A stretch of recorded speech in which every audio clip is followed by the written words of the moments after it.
এই মাদ্রাসার শিক্ষক এবং শিক্ষার্থী উভয়ই দৃষ্টি প্রতিবন্ধী। শুনতে অবিশ্বাস্য মনে হলেও এটাই সত্য। দৃষ্টি প্রতিবন্ধী শিক্ষকেরা শিক্ষা দিচ্ছে দৃষ্টি প্রতিবন্ধী শিক্ষার্থীদের। এখানে যারা স্টুডেন্ট তারা হচ্ছে সবাই দৃষ্টি প্রতিবন্ধী। আমরা যারা হাতে কলমে শিক্ষা দিই, যেমন আমি হচ্ছে বাংলা, ইংলিশ এবং ম্যাথটা দেখানোর চেষ্টা করি, আমিও দৃষ্টি প্রতিবন্ধী, এবং যিনি কোরআন শিক্ষা দেন উনিও দৃষ্টি প্রতিবন্ধী। হাজারো প্রতিকূলতার মাঝেও এই মাদ্রাসা আজ এক অনন্য দৃষ্টান্ত। Assalamu alaikum. I am Raihan Alam. I am a visually impaired person.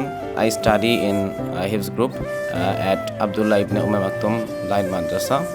দৃষ্টি প্রতিবন্ধী শিক্ষকদের নিরলস পরিশ্রমে এই মাদ্রাসায় এখন পর্যন্ত 5 শতাধিক শিক্ষার্থী কোরআনের হাফেজ হয়েছে। এখানকার নিয়মিত শিক্ষক আর কি, নতুন যারা আসলো তাদেরকে একেবারেই হাতে কলমে ধরে দেওয়া, যেমন 1 আলিফ 1 2 বা 2 3 4 5 তা এইভাবে একেবারে প্রাথমিক থেকেই শুরু করা একেবারে হাতে কলমে ধরে পড়ানো এবং লেখা দুটোই শিক্ষা দেওয়ার দায়িত্ব আমার। প্রতিদিনই নতুন নতুন শিক্ষার্থী এখানে ভর্তি হচ্ছে, আর তারা কোরআন মুখস্থ করছে আপ্রাণ চেষ্টা আর অসাধারণ এক নিষ্ঠার মাধ্যমে।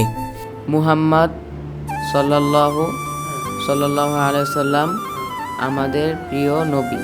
আলহামদুলিল্লাহ, অনেক ভালো লাগে, কারণ অনেকে চোখ থেকেও তারা কোনো শরীফ মুখস্থ করতে পারে না, কিন্তু আমরা চোখ নাই তারপর আমরা কোনো শরীফ মুখস্থ করতে পারছি, এর জন্য আল্লাহর কাছে শুকরিয়া, আলহামদুলিল্লাহ। কিন্তু এই মাদ্রাসা কেবল হাফেজ তৈরি করার কারখানাই নয়, এখানে শেখানো হয় বাংলা, ইংরেজি, আরবি ও উর্দু 4টি ভাষা। কিতাবুন উনজিলা ইলাইকা ফালা ইয়াকুন ফি সাদরিকা হারাজুম মিনহু লিতুনজিরা বিহি, যেখানে শেখানো হয় গণিত, সমাজবিজ্ঞান, ইতিহাস। আমাদের একটা অঙ্ক করে দেখান তো, 50 আর 30 একটু যোগ করে দেখান তো আমাদেরকে। জি ভাই, উপর আছে 50, নিচে আছে 30, উপরে 0, নিচে 0, 0 0 নামাইছে বাম পাশে, উপর আছে 5, নিচে আছে 3, 5 আর 3 8, 8 এর 8 80। এমনকি আধুনিক প্রযুক্তির ব্যবহারেও তারা পিছিয়ে নেই। ওদেরকে কম্পিউটার চালানো শিক্ষা দেওয়া হয়, তা আমরা তো চোখে দেখে মাউস দিয়ে এবং কিবোর্ড দিয়ে কম্পিউটারগুলো চালিয়ে থাকি। ওরা তো আর মাউস ব্যবহার করতে পারে না, যেহেতু চোখে দেখে না। ওরা হলো ভয়েস শুনে শুনে কম্পিউটার চালায়। কম্পিউটার টাইপিং থেকে শুরু করে ইন্টারনেট ব্রাউজিং পর্যন্ত তাদের কাছে এখন একেবারে সহজ ব্যাপার, যেখানে সাধারণ মানুষও অনেক সময় প্রযুক্তি ব্যবহার করে হিমশিম খায়, সেখানে দৃষ্টি প্রতিবন্ধীরা তা করছে অবলীলায়। কম্পিউটারের মধ্যে আমাদের দৃষ্টি প্রতিবন্ধীদের জন্য আলাদা একটি সফটওয়্যার আছে, নাম হচ্ছে NVIDIA স্ক্রিন রিডার। এটার মাধ্যমে কিবোর্ডে বিভিন্ন বাটন চাপার মাধ্যমে আমাদেরকে বলে দেয় যে এখানে কি আছে। এরপর আমরা বাটন প্রেস করার মাধ্যমে একটার পর একটা ফাংশনে ঢুকতে পারি। এরপরে আমাদেরকে বলে দেয় যে এখানে এটা আছে, পরে এন্টার প্রেস করলে আমরা ভিতরে ঢুকতে পারি। সব কিছু বলে দেয় কী লেখা আছে। আমি কম্পিউটারে মাইক্রোসফট ওয়ার্ডে লেখালেখি করতে পারি, এবং এক্সেলে হালকা পাতলা কাজ করতে পারি, এবং ইন্টারনেটে অনেক কিছু ব্রাউজ করতে পারি। তাদের পড়াশোনার প্রধান ভরসা ব্রেইল পদ্ধতি। হাতের স্পর্শে তারা অক্ষর চেনে, বাক্য পড়ে, এমনকি অঙ্ক সমাধান করে, যা আগে তাদের কাছে অসম্ভব মনে হতো, আজ তাই সম্ভব। ইতল বিতল গাছের পাতা, গাছের তলায় ব্যাঙের ছাতা, বৃষ্টি পড়ে ভাঙ্গে ছাতা, ডুবায় ডুবে ব্যাঙের মাথা। আর আশ্চর্যের বিষয় হলো, শুধু পড়া বা মুখস্থ করাতেই নয়, লেখাতেও তারা সমান দক্ষ। কার্ডবোর্ডের ওপর লেখা বাংলা, ইংরেজি, আরবি কিংবা উর্দু যেন তাদের হাতের ছোঁয়ার শব্দগুলো জীবন্ত হয়ে ওঠে। Look, listen and say good morning student, good morning teacher. প্রতিদিন সকাল থেকে রাত পর্যন্ত তাদের জীবনের প্রতিটি মুহূর্ত শিক্ষা, ইবাদত আর স্বপ্নে ভরা।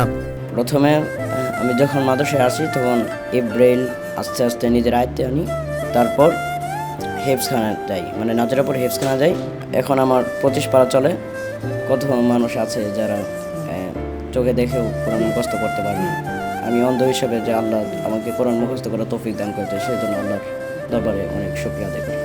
প্রতিটি হলরুমে 10 থেকে 15 জন শিক্ষার্থী বসে থাকে কোরআনের হিফজ নিয়ে। সামনেই বসে আছেন তাদের শিক্ষক, যিনিও দৃষ্টি প্রতিবন্ধী। যখনই কোনো সমস্যা হয় শিক্ষার্থীরা ছুটে যায় শিক্ষকদের কাছে। এক মুহূর্তে সেই সমস্যার সমাধান হয়ে যায়। দৃষ্টি প্রতিবন্ধীদের জন্য আপনার সর্বপ্রথম হাতে কলমে যে শিক্ষাটা, এটা হচ্ছে দৃষ্টি প্রতিবন্ধী টিচাররা দিতে পারে, কারণ এগুলো হাত ধরে ধরে অক্ষরগুলো দেখাইতে হয়, কোনটা হাতের স্পর্শ সে বুঝতেছে কিনা, তারপরে এই সংকেতগুলা যে সাংকেতিক চিহ্নর মতো এই ফোঁটাগুলো মুখস্থ করাইতে হয়। তো কাজেই প্রথম পর্যায়ে এটা দৃষ্টি প্রতিবন্ধীদের দ্বারা দৃষ্টি প্রতিবন্ধীদের শিক্ষাটা দেয় সবচাইতে ভালো। তাদের শিখতে কোনো প্রতিবন্ধকতা নেই, বরং তাদের আত্মবিশ্বাস আজ সমাজের জন্য অনুপ্রেরণা।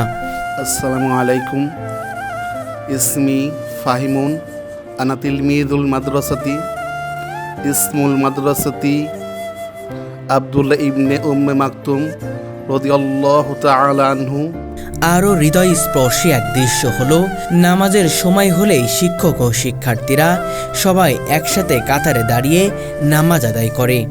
দেখতে মনে হয় যেন তারা আল্লাহর দরবারে সমানভাবে দাঁড়িয়ে আছে, আর তাদের চারপাশে ভরে উঠেছে তাকবীরের ধ্বনিতে।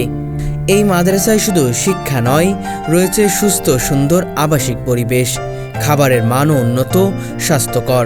এতিম শিশুরাও এখানে পড়াশোনা করছে, আর তাদের সমস্ত দায়িত্ব নিয়েছে মাদ্রাসার কর্তৃপক্ষ। এখানে যে সকল ছাত্রগুলো পড়াশোনা করতে আসে তাদের কারো থেকে বিন্দু পরিমাণ কোনো খরচ নেওয়া হয় না, বরং তাদেরকে এবং তাদের ফ্যামিলিকে আরও সহায়তা করা হয়। এবং তারা দৃষ্টি প্রতিবন্ধী হিসাবে তাদেরকে এখানে রাখা, সবাই আবাসিক থাকে। যে আবাসিক থাকাটা যে কোনো অবহেলার সাথে, যে তারা প্রতিবন্ধী তাদের সাথে একটু অবহেলা করে রাখা, সেরকম না। বরং আমি এটা বলতে পারি যে আমাদের এখানে যারা প্রতিষ্ঠান পরিচালক রয়েছেন তারা আমাদের এই শিক্ষার্থীদেরকে এতটা ভালো রেখেছেন, এবং খাবার দাবার ও পরিবেশগত দিক থেকে যদি পরীক্ষা করা হয় এবং প্রতিযোগিতা দেওয়া হয় তাহলে পরিবেশগতভাবে ইনশাআল্লাহ আমরা সবসময় পুরস্কার পাবো। সবকিছু শিক্ষা, থাকা, খাওয়া, চিকিৎসা সম্পূর্ণ ফ্রি। যেখানে অনেক পরিবার নিজেদের সন্তানদের লেখাপড়া খরচ চালাতে হিমশিম খায়, সেখানেই মাদ্রাসার দৃষ্টি প্রতিবন্ধীদের জন্য হয়ে উঠেছে আশ্রয়স্থল। আসলে আমরাই অন্ধ, চোখ থাকতে আমরা অন্ধ, ওরাই কিন্তু আল্লাহর কাছে সবচেয়ে শ্রেষ্ঠ। হ্যাঁ, তো আমরা এটা এই পর্যন্ত এসেছি আল্লাহর রহমত ছিল বিধায়। আল্লাহ এইভাবেই আজকে এখানে আমাদের চিন্তা আছে, এবং এদেরকে এস্টাবলিশ করার দায়িত্ব আমাদের। আমরা একটা প্রিপারেশন নিয়েছি, তোমরা সবাই দোয়া করবে আমাদের জন্য, যেন আল্লাহ যেন প্রতিটা ফ্যামিলিকে আমরা 5,000 টাকা করে মান্থলি রেমুনেশন দিতে পারি, যেহেতু তারা এখানে কোরআনের শিক্ষাটা নিচ্ছে। তোমরা অক্সফোর্ডে যাও, হার্ভার্ডে যাও, ক্যামব্রিজে যাও, স্টাইপেন্ড নিয়ে যাও না, সো দ্যাট তারা এখানে আছে স্টাইপেন্ডটা তাদের ফ্যামিলিকে দেওয়ার জন্য, যাতে একটু স্মুথলি চলতে পারে। এটাই আমাদের হচ্ছে এখন মূল টার্গেট। এবং খাওয়া দাওয়া যেটা ইনশাল্লাহ আমরা শুরু করেছি, এটা সাধারণত it should be like 3-star hotel. যেখানে সমাজে দৃষ্টি প্রতিবন্ধীদেরকে বোঝা ভাবা হতো, তাদের দেখা হতো কলঙ্কের চোখে, কিন্তু আজ সেই শিক্ষার্থীরাই প্রমাণ করেছে দৃষ্টি প্রতিবন্ধিতা কোনো অভিশাপ নয়, বরং তাদের ভিতরে লুকিয়ে থাকা প্রতিভা যদি বের করে আনা হয় তাহলে সাধারণ মানুষও তাদের সাথে পেরে উঠবে না। গত বছরে হচ্ছে দুবাই দূতাবাসের পক্ষ থেকে প্রতিযোগিতা দিয়া মনে করেন যে 65,000 টাকা পুরস্কার পাইছে। সে একদম চোখে দেখে না। তারপর ওই ছাত্রই বাংলাদেশ বিভাগ বোর্ড, সেই বিভাগ বোর্ডে প্রথম স্থান অধিকার করছে। মনে করেন যে এইভাবে উচ্চমানের সার্টিফিকেট দেওয়া যদি হয় তাহলে কেউ আর মনে করেন যে বাড়িতে বসে থাকা লাগে না আর কি। আজ ঢাকার বুকে আল মার্কাজুল ইসলামী মাদ্রাসা দৃষ্টি প্রতিবন্ধীদের জন্য আশার আলো। আমি লিখলাম এখানে ডেইলি দেশের পত্র। আসলে মানুষ তো আসলে জানে না আমাদের ভিতরেটা কি হচ্ছে না হচ্ছে। সবাই মনে করে আমরা চোখে দেখি না, তার মানে আমরা কিছু হয়তো বা করতে পারি না, অন্যের উপর নির্ভরশীল। কিন্তু এখন আমরা এই ব্রেইল শেখার কারণে হাতের স্পর্শে আমরা নিজের পড়া নিজেই পড়তে পারতেছি। আগে যেমন সবাই শুনে শুনে পড়া লাগতো, আরেকজনকে জিজ্ঞেস করে পড়া লাগতো, এখন আমরা নিজেই আমাদের কোরআন হাত দিয়ে ধরে বুঝে পড়তে পারতেছি। এখান থেকে প্রতিদিনই তৈরি হচ্ছে কোরআনের হাফেজ, আধুনিক শিক্ষায় শিক্ষিত ছাত্রছাত্রী, যারা একদিন সমাজের অন্ধকার দূর করে আলো ছড়িয়ে দিবে। এক কথায় এই মাদ্রাসা শুধু একটি শিক্ষা প্রতিষ্ঠান নয়, বরং দৃষ্টি প্রতিবন্ধীদের জন্য আলোর পথ, জীবনের আলোর প্রদীপ। তো আমাদের এটা 96 থেকে শুরু হয়েছিল। তো এই পর্যন্ত আসতে আজকে যে থিমে আমরা কাজ করছি, এটা কিন্তু অনেক সাধনার পরে আল্লাহ সুবহানাহু ওয়া তাআলা আমাদেরকে সেই সুযোগটা দিয়েছেন ওদের সম্বন্ধে এই চিন্তাগুলো করার জন্য। যে তারাও মানুষ, আমাদের থেকে শ্রেষ্ঠ মানুষ তারা অন্ধ হয়েও আল্লাহর কোরআনকে অ্যাজ এ মুসলিম আল্লাহর কোরআনকে তারা যেইভাবে ডেভেলপ করতেছে, যেইভাবে শিখতেছে, হাফেজ হচ্ছে, তো এর চেয়ে বড় কিছু আর পৃথিবীতে নাই। তো নিশ্চয়ই আই মাস্ট সে দ্যাট 100% তারা জান্নাতি এবং তাদের পরিবার সহ নিয়ে তারা জান্নাতে যাবে। সবাইকে এগিয়ে আসতে হবে, সবাইকে একটু নজর দিতে হবে যে এরাও কিন্তু পার্ট অফ লাইফ। ফার্স্ট আল্লাহ সুবহানাহু ওয়া তাআলা বলেছেন যে এতিমদের পরও সবার আগে কিন্তু এরা প্রতিবন্ধী যারা, তাদেরকে দেখভাল করার দায়িত্ব হচ্ছে আমাদের। নেক্সট হচ্ছে আমাদের এতিমদের, তারপরে হচ্ছে আমাদের রিলেটিভস আদার্স যারা আছে।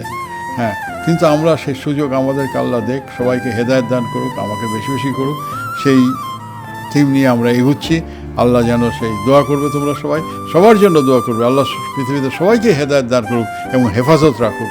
আল্লাহর হেফাজত ছাড়া no way to survive in this world. তো সেটাই বলবো সবাইকে, তোমরাও দোয়া করবে, তোমাদেরও ভবিষ্যৎ আল্লাহ তোমাদেরকে হেফাজত, তোমাদের পিতৃকুল, মাতা, শ্বশুর করে সবাইকে যেন আল্লাহ জান্নাতবাসী করেন।